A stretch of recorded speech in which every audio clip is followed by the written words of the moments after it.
Hello everyone, how are you doing? This is MD Tech here with another quick tutorial. In today's tutorial, I'm going to show you guys how to go about editing a YouTube video after you've uploaded it without necessarily having to delete it and lose views that were associated with the video.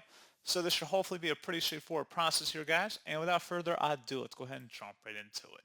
So all you have to do is open up YouTube Studio and then navigate over to the video in question. So you just would select the Content tab. And then if you want to filter by title or video description keywords, you can try and locate the video. And then you just want to go ahead and open it up by selecting the video. On the left side, select the editor button. And now where it says edit and apply elements on a timeline, go ahead and select where it says get started. And then at this point, if you want to go ahead and delete or modify anything in the video, there's multiple options such as trimming and cutting the video, blurring, as well as adding music and info and end screen cards. So you want to go ahead and edit the video. If you want to delete a section, for example, select the trim and cut option and then select new cut.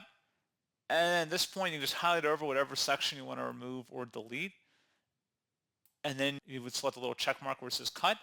And you can select preview if you want to see the video, what it'd be like with the cut. And then if you wanted to make additional cuts, you could. Then select save.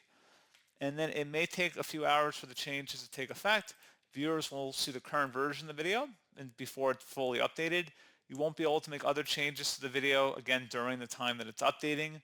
And the original version of your video will be stored so you can undo your edits. So you go ahead and click on save. And then that's pretty much all you'd have to do. And then you would select save again. And then it would take some time for the video to update.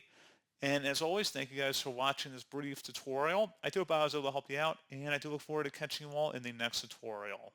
Goodbye.